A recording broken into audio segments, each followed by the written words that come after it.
Quero falar a vocês sobre como ser triunfante em meio à tribulação. Estou trazendo esse tema hoje a vocês porque muitos passam por tribulação, muitos passam por lutas. E o que eu julgo que você que passa por luta queira é ser triunfante diante dessa tribulação. Seja triunfante diante dos problemas que lhe sobrevêm. Para tanto, esse triunfo na tribulação vai garantir a você e fortalecer você para outros triunfos que você terá. O texto que eu estabeleci como base para a minha mensagem é o texto de Jó, capítulo 19, Jó 19, versículo 25. Jó 19, versículo 25 é o texto base que estabeleci com vocês. Vejam o que a palavra diz. Jó 19, versículo 25 diz assim: Porque eu sei que o meu redentor vive, e por fim se levantará sobre a terra. Esse é um texto muito conhecido, mas talvez você não tenha a compreensão adequada da profundidade desse texto, porque quando esse texto foi escrito, Jó estava em profunda tribulação. Jó estava passando por lutas que lhe machucaram muito. Vocês sabem que ele perdeu seus filhos no mesmo dia, perdeu seus bens, perdeu todas as coisas num só dia. E não só isso, ele era um homem muito rico, ele era um homem também íntegro e fiel. E por que? Era um questionamento que ele tinha. Ele estaria passando por todas essas tribulações. Bem, Jó é lembrado por muitas das suas tribulações. Jó é lembrado por muito do sofrimento que ele tinha. A história de Jó é uma história de um crente fiel que sofre. Um crente que busca fazer a vontade de Deus, mas que sofre. Será que este não é o seu caso? De você, um irmão que está buscando fazer aquilo que é correto, mas parece que você está andando um passo para frente e voltando dois para trás, mesmo quando você faz aquilo que é justo, aquilo que é correto? Hoje eu quero falar a você como você criar uma rota, e eu tenho muito disso, de criar algum planejamento, criar uma rota para que você saia do problema que você está. Sabendo disso, tribulação, ela é maior do que a tribulação de Jó, ela era maior do que as tribulações que as pessoas tinham. Jó foi alguém que sofreu demais, e por isso que quando uma pessoa sofre muito, uma pessoa passa por tribulação, nós dizemos, puxa, ele está passando por uma tribulação de Jó, ele está igual Jó, ele está sofrendo. Ou outras pessoas dizem, olha, ele tem a paciência de Jó. O que é a paciência de Jó? Alguém que sofre muito, alguém que passa, mas continua paciente, continua firme ali. Portanto, existem três perguntas de Jó aqui que eu quero responder através do meu sermão.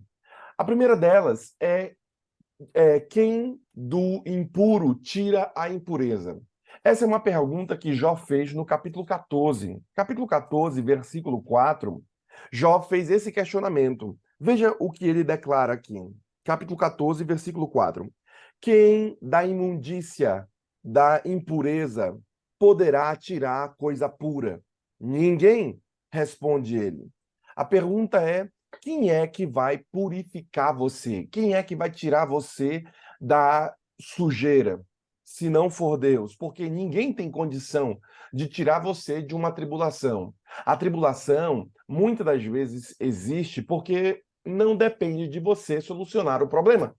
Por isso que você passa os ambientes de angústia, porque se você pudesse solucionar o problema, você não estaria angustiado. Ah, eu caí, eu levanto. Ah, eu perdi uma coisa, eu consigo comprar novamente. Agora, a tribulação que bate na sua porta é que muitas das vezes você não consegue resolver com suas próprias mãos e você precisa articular de outra forma.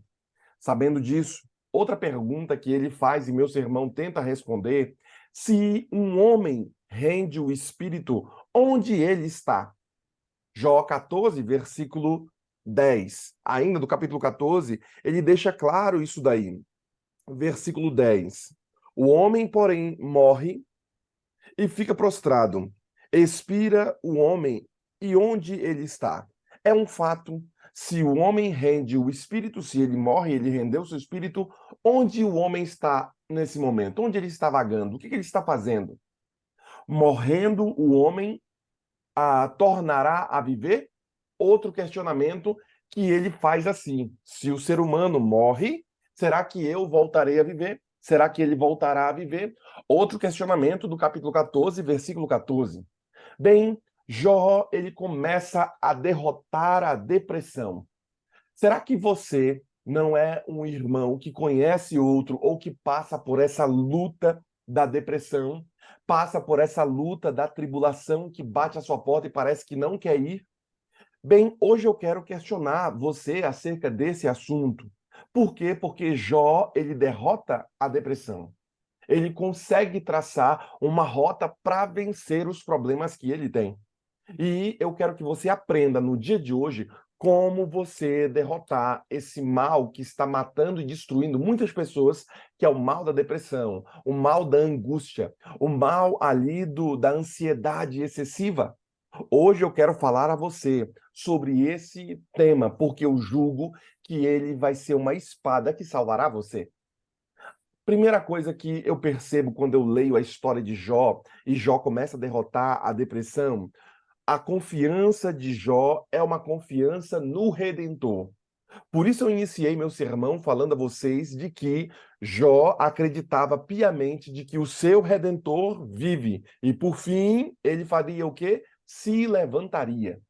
Então você precisa, quando você passar por tribulação, saber que o seu Redentor vive e você precisa confiar mais em Deus diante em meio à tribulação.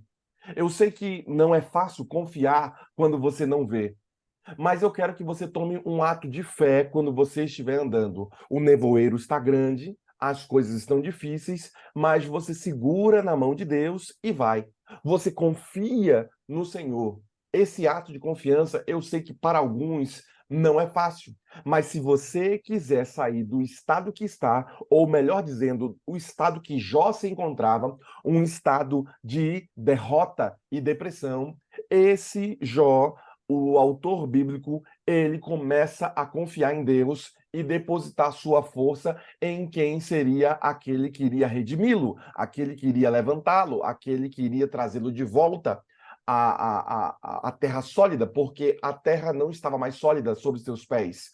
Seus filhos morrem, no mesmo dia cai um raio, mata todos os animais, cai a casa, a sua esposa começa a separar dele, a esposa começa a dizer o seguinte: olha, amaldiçoa teu Deus e morre. Ele vem com uma doença que era uma doença impossível de ser curada naquela época, e a lepra, que era aquela doença, ela também era carregada de um estigma na sociedade.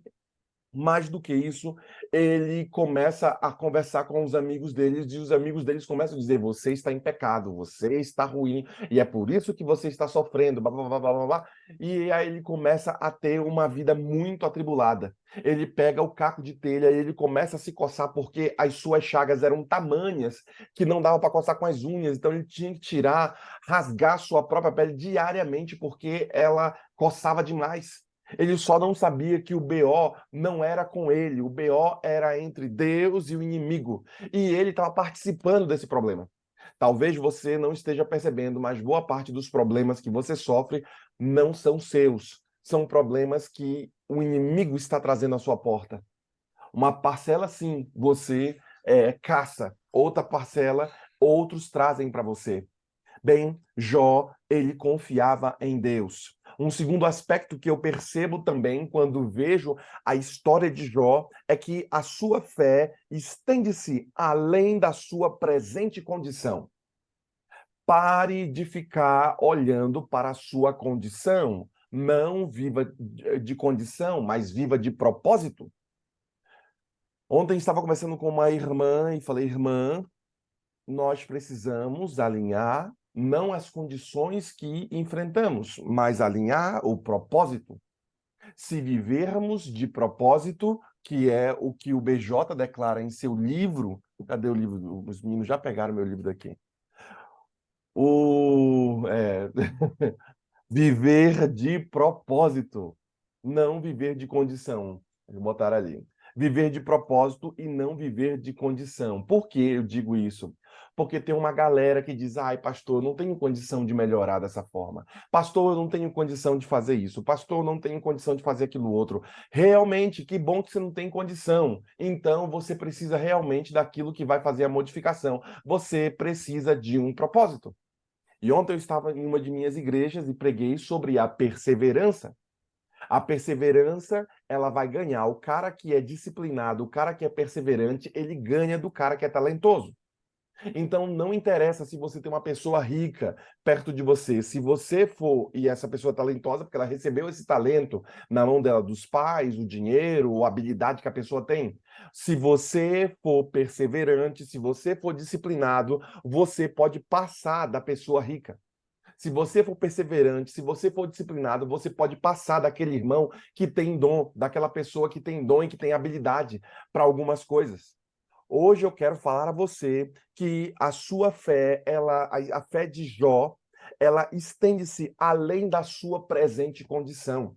Você pode ter a sua fé melhorada se ela for maior do que a condição que você tem. Não estabeleça a sua condição como um teto para você chegar. Não, mas é porque eu tenho esse problema. Então eu não posso fazer isso, eu tenho essa dificuldade, então eu não posso fazer aquele tipo de coisa. Eu tenho alguns problemas emocionais, eu tenho algumas lutas e tribulações em minha vida, em minha casa, então não dá para eu ser desse jeito, pastor.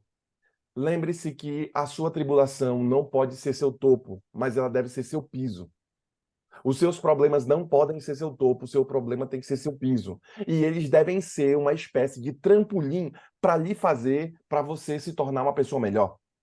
Sabendo disso, fazendo esse marco da história de Jó e as lutas de derrota que ele estava enfrentando e também da depressão que ele enfrentava, eu vou agora para o corpo do sermão e vou falar claramente a vocês como ele saiu dessa espiral do silêncio, como ele saiu desse problema que ele estava enfrentando aqui. Porque vocês sabem que Jó faz uma curva. Ele tá aqui em cima, ele cai, ele desce, passa a tribulação, vale da sombra da morte dele, e ele sobe e depois ele vai para o céu e vai avante no seu gráfico. Quando você olha a história de Jó, você percebe que ele sai do problema de tribulação. Então a pergunta é: como eu faço para também, como Jó, sair do problema de tribulação? Primeira coisa, eu percebo aqui que um dos amigos de Jó, Jó capítulo 19, versículo 25, né, vem falando para a gente sobre essas questões. E eu vou mostrar novamente. Ele diz assim: eu sei que o meu Redentor vive. Ele começa a conversar, Jó, embora sofrendo, sabe que o seu Redentor vive. E ele deixa claro isso. Versículo 4, que com pena de ferro e com de chumbo para sempre fossem esculpidas, porque eu sei que o meu Redentor vive e por fim se levantará sobre a terra. Depois, revestido este meu corpo da minha pele, em minha carne verei a Deus.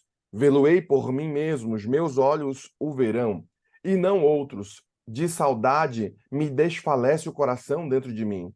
Se disserdes como o perseguiremos, e a causa deste mal se acha nele, temei, pois, a espada, porque tais acusações merecem o seu furor, para saberdes que há juízo. Olha só, a galera que eram os amigos de Jó estavam dizendo isso. Como perseguiremos ele? Porque ele está fazendo esse mal. A causa deste mal se acha nele. A causa de toda aquela luta que Jó estava sofrendo, os amigos estavam dizendo, se acha nele. Temerei, pois, aí ele diz, né? Temerei, pois, a espada, porque tais acusações merecem o seu furor, merecem a sua raiva, para saberdes que há juízo. Deus se levantará, e ele diz: eu sei que por fim o meu redentor se levantará, inclusive contra vocês, com raiva, com furor, porque Deus não deixará prostrado. Sabe, irmãos, a falha dos amigos de Jó, do terreno de Jó, as falhas terrenas dos amigos dele, era um problema que ele estava enfrentando com seus amigos. A função do Redentor, o versículo 25 até o 55, vem falando sobre essa função, né, do Redentor. eu percebo que a função daquele que redime estabelece em duas marcas. Primeira delas, o parente em enorme necessidade. Quando havia um parente, na época de Jó, que estava com enorme necessidade, tinha que vir Boaz, tinha que vir alguém de fora para redimir e salvar aquela família. Era uma espécie de obrigação. Então, Jó não tinha parente algum. E ele dizia: eu sei que vai vir alguém me salvar dessa tribulação. E essa tribulação, por ser uma tribulação que não é humana, que é sobrenatural, eu sei que o meu Redentor, e quando ele fala do Redentor, ele está falando justamente desse ser, desse parente que poderia vir e ajudá-lo ali. O amor ali desse Redentor, né? O parente em enorme necessidade, ele vai ao encontro. O Redentor chega e alivia. Então, quando ele declara que ele sabe que o Redentor dele vive, a ideia clara aqui é saber que Deus ou alguma pessoa viria salvá-lo. Quando você fizer essa declaração, você tem que entender que Deus vai vir em seu salvamento. Ele vai vir em sua salvação. Deus vai vir ao seu encontro. Então, quando Jó fala essa palavra que a gente usa comumente na igreja, né? Eu sei que o meu Redentor vive, não é só uma espécie de saber que Jesus Cristo irá voltar um dia, mas também é saber que, para aquele contexto, havia sempre um parente que viria resgatar aquela família que estava sofrendo. E se os pais morressem, o parente vinha e salvaria também os seus filhos, e os seus filhos virariam ali parentes e morariam naquela casa. O caso de Esté é um caso de que o Redentor veio. Esté perdeu seus pais por conta da guerra e veio o seu tio e a salvou. Veio o seu tio e cuidou dela. Sabendo disso, haveria também não só o parente em enorme necessidade viria ali chegar, mas o Redentor chegaria e ele aliviaria a dor. Esse resgate que eu estou falando aqui vocês, ele traz uma responsabilidade. Deus, quando vem resgatar você, ele vem resgatar você, mas vem com um ambiente de responsabilidade, de cuidar de você e de trazer você para ele mesmo. Como é que isso funciona? O amor e a obediência do Redentor. Eu percebo que quando o Redentor vem, ele vem com esse testemunho de trazer amor e obediência. Deuteronômio capítulo 7, versículo 8, vem falando para a gente sobre Deuteronômio capítulo 7, versículo 8. Deixa eu abrir aqui. Vem falando para a gente justamente o que esse Redentor faria, qual era o amor e a obediência que esse Redentor teria ali. Olha o que a palavra nos diz. Capítulo 7, eu estou no 6 aqui, mais uma. Capítulo 7, versículo 8, diz assim: mas porque o Senhor vos amava, e para guardar o juramento que fizera a vossos pais, o Senhor vos tirou com mão poderosa e vos resgatou da casa da servidão, do poder do Faraó, rei do Egito.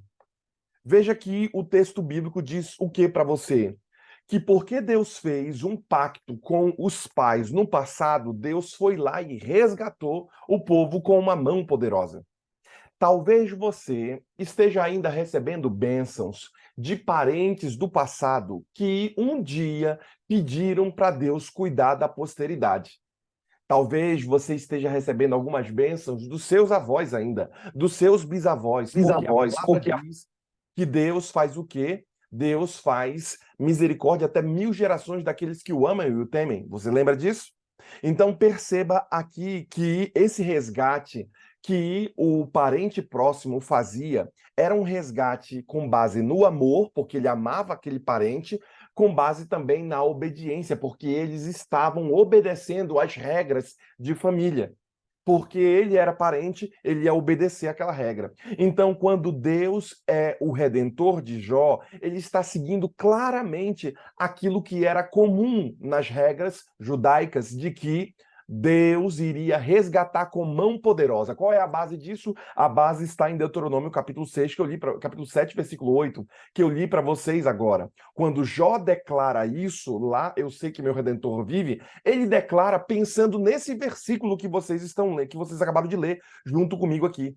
Ele faz aquela declaração não pensando no que nós pensamos hoje, mas pensando nesse versículo de que Deus foi lá com mão poderosa e tirou com base no quê? Nos antepassados, nos pactos anteriores que Deus tinha feito com Abraão, Isaac e Jacó. E agora ele vai com o seu povo e salva seu povo. Então, você em sua oração, e eu já fiz isso, uma vez, a minha sogra está aqui, né? Não sei se minha sogra está aqui, mas uma vez aqui em casa nós oramos e várias vezes nós citamos a vovó Nelci. E eu lembro que a vovó Nelci orava todos os dias, 6 da manhã, meio-dia, 6 da noite e meia-noite. Todo dia você chegava esse horário, vovó fazia tudo antes e estava lá orando. E muitas vezes vovó orava por meu ministério. Vovó orava por nós. Eu ainda recebo graça advinda das orações de vovó. Uma vez, e eu orando aqui com a Débora, e conversando com a Débora, eu agradeci, muitas vezes a gente já fez isso, agradecemos pela oração da vovó Nelci. Senhor, obrigado, porque a vovó Nelci sempre esteve orando por nós. E muitas das vezes eu cito ela textualmente em nossas orações. Lembra, Senhor, das orações da velhinha, da vovó Nelci. Por quê? Porque eu compreendo o que Jó estava declarando aqui. Jó estava dizendo, Senhor, lembra dos meus antepassados e do que eles fizeram e das orações que eles fizeram. Talvez você não perceba e não compreenda que você, querida avó, você, querido irmão, ao orar, eu já orei até pela mulher do Pedro, pra vocês terem uma ideia. Eu já orei até pela mulher do Pedro, do Eduardo. Senhor, porque agora, prepara essa menina, porque agora os pais estão lá, né, cuidando da criança e tal. Prepara, Senhor, para que seja uma menina boa, direita, cristã, que vai ajudar, que vai agregar, que vai ali crescer o ambiente de salvação naquele meio. Não deixa, Senhor, que o mal bata a porta dela nesse momento. Eu já orei diversas vezes. Por quê? Porque eu sei que a minha oração, ela vai impactar as minhas gerações no futuro. Então, compreenda o que aconteceu na época de Jó, porque se você entender isso, você será triunfante em meio à tribulação, como Jó o foi. Eu continuo dizendo a vocês que ele orava por um redentor que aliviaria sua dor, mas alguém que tinha amor por aquela família e também obedeceria às regras de então. Ele também declara que quando o resgate traz essa responsabilidade, fala sobre o quê? Fala sobre mostrar o seu amor e o cuidado dos outros. Olha o que a palavra nos diz em Deuteronômio capítulo 15, versículo 15. Eu estou trazendo vocês a Deuteronômio porque eu estou trazendo vocês ao que Jó estava pensando naquela época. Você compreende que isso daqui era o pensamento de Jó daquela época. Ele não pensava como nós. Então, quando ele fazia esse tipo de oração, ele se removia para esse tipo de ambiente da palavra. Por isso eu estou trazendo vocês para vocês entenderem como Jó pensava. Capítulo 15, versículo 15. Diz assim, ó.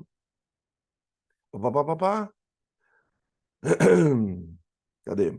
Lembrar-te, lembrar-te, lembra-te de que foste servo na terra do Egito e de que o Senhor teu Deus te remiu. Ó, o que redime aqui. Pelo que hoje isso te ordeno.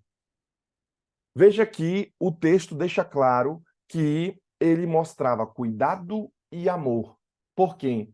Por quem redimiu a ele.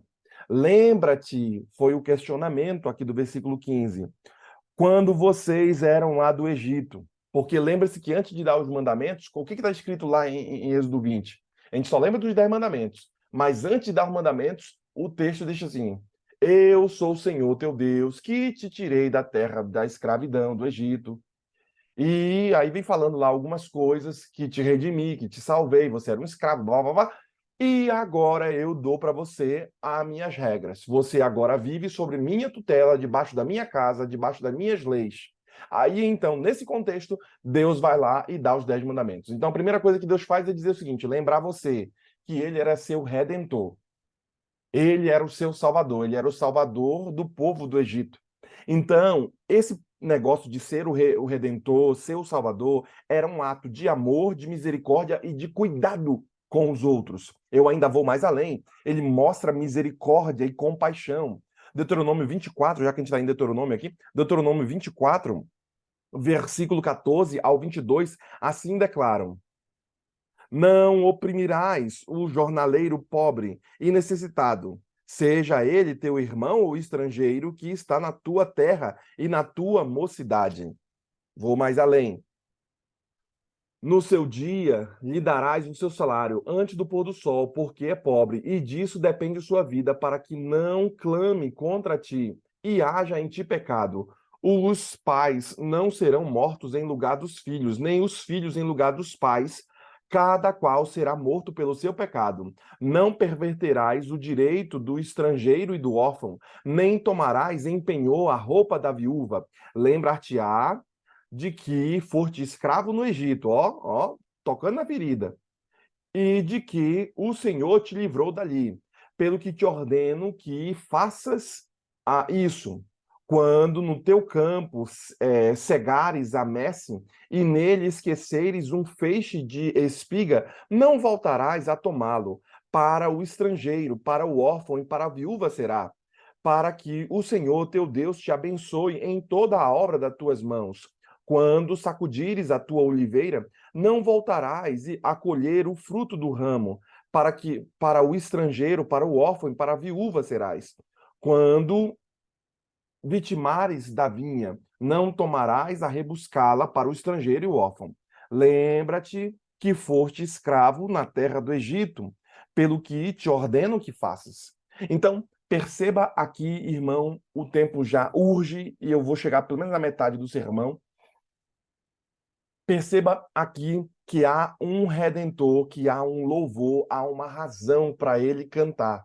Há uma razão para louvar em meio à tribulação, que a razão é que o redentor vive e vai buscá-lo. A razão é que o Senhor não está cego e nem está surdo para o seu clamor.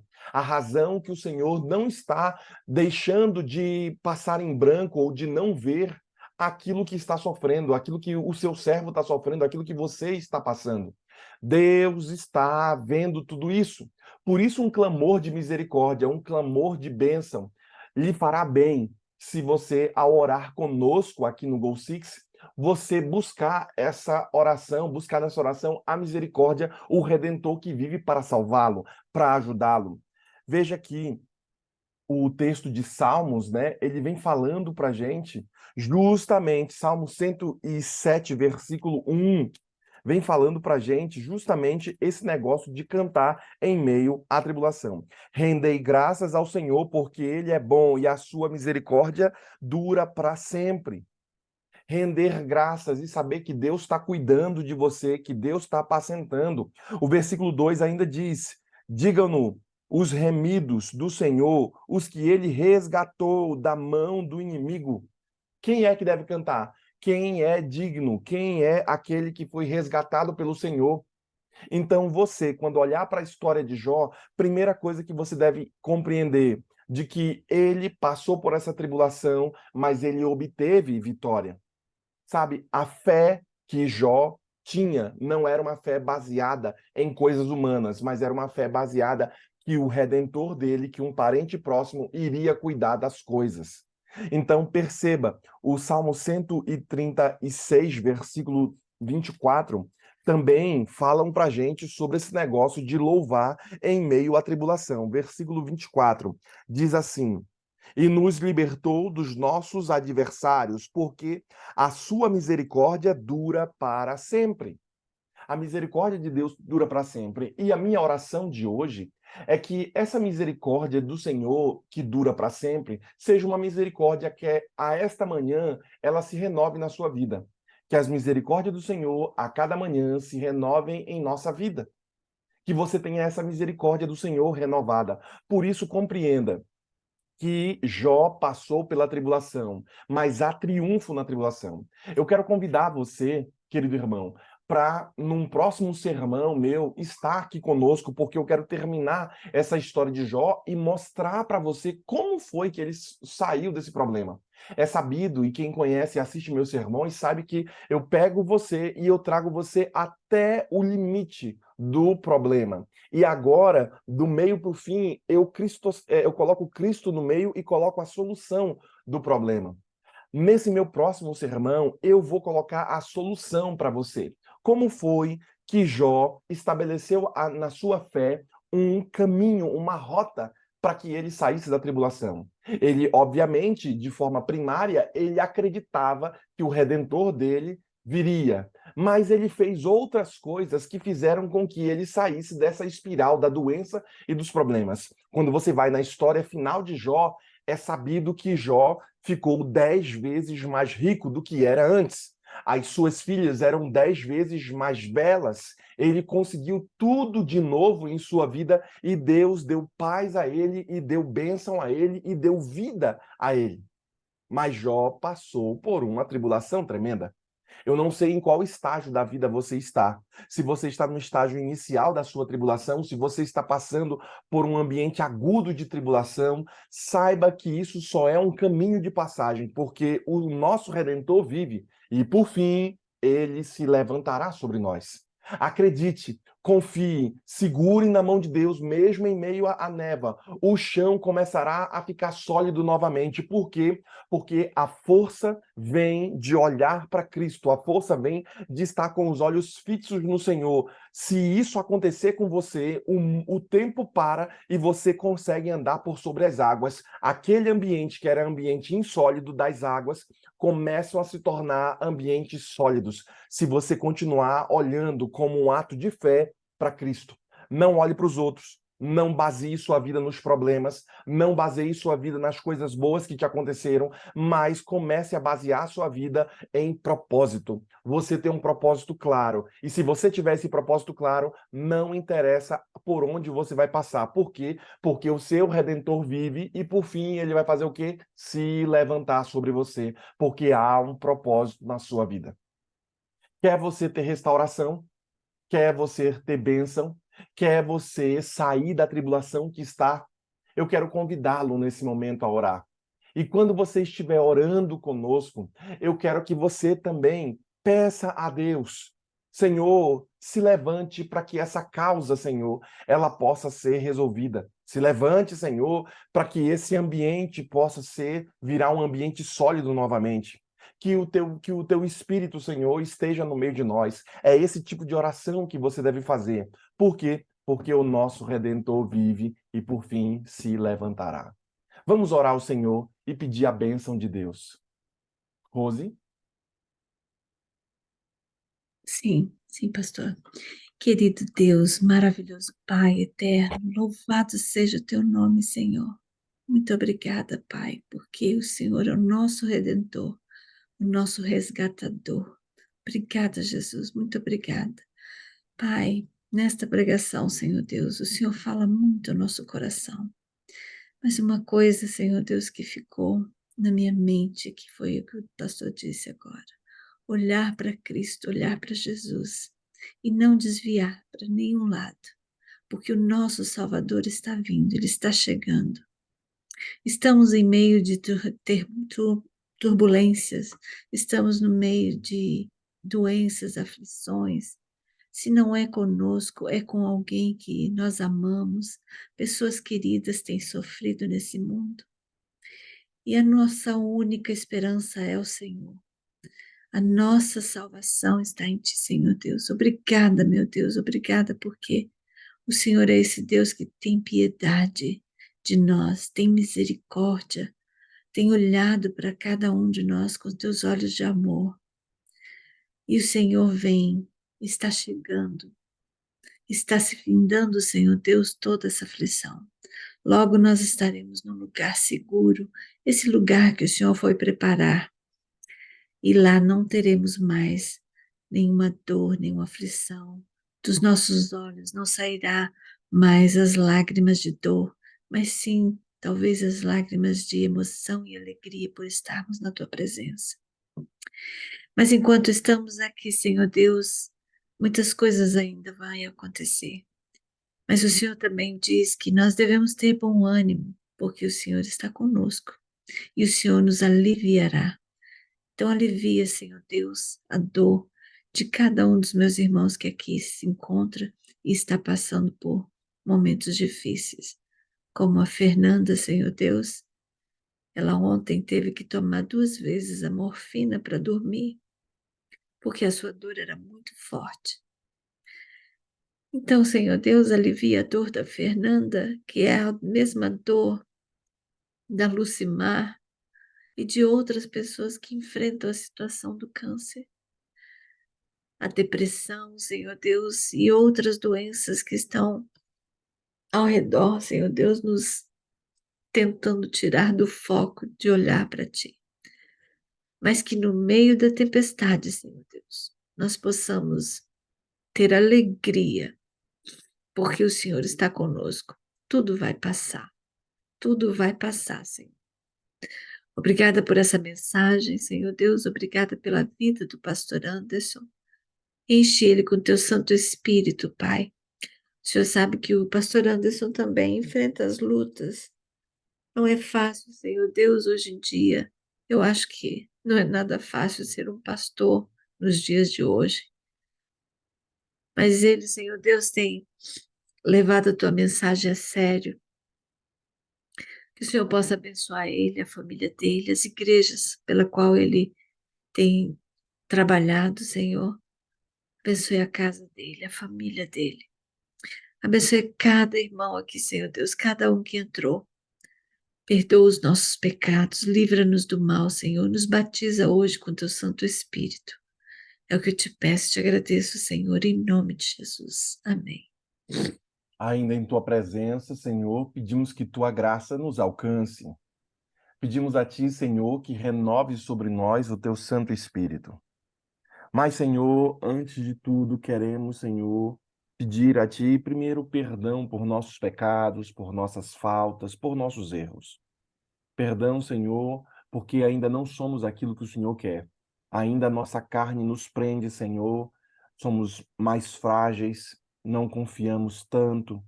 E por isso, Senhor, queremos mais de ti. E hoje viemos nesta manhã buscar mais de ti, para termos, Senhor, assim como Jó, uma crença sólida de que o Senhor é o nosso Redentor e está conosco. Que o Senhor, mesmo em meio à nossa tribulação, o Senhor não permite que o inimigo toque em nós. E por isso, Senhor, entregamos nossa vida a ti. Entregamos nossa vida como um ato de sacrifício, Senhor, e de fé, porque tudo que temos, tudo que somos, pertence a ti, Senhor. Abençoe também nossa família, para que também a família, Senhor, receba a porção da tua graça. Estenda, Senhor, a tua bênção aos nossos irmãos aqui do Gol Six. A irmã Ana Rodrigues que orou no começo, Senhor. O Senhor sonda e sabe as lutas que ela enfrenta. Que o Senhor a abençoe, que o Senhor a guarde. Abençoe também a irmã Rose, que hoje tão bondosamente orou. Que também haja, Senhor, bênção sobre a vida da tua serva. E por isso entregamos a nossa causa em tuas mãos. Senhor, no dia de hoje queremos que esse dia que é desconhecido para nós se torne um dia abençoado por ti, Senhor. Queremos ouvir a tua voz e andar na senda do bem. E por isso a cada manhã começamos o dia com tua presença. Oramos a ti pedindo a tua graça e oramos a ti em nome de Jesus. Amém, Senhor. Amém.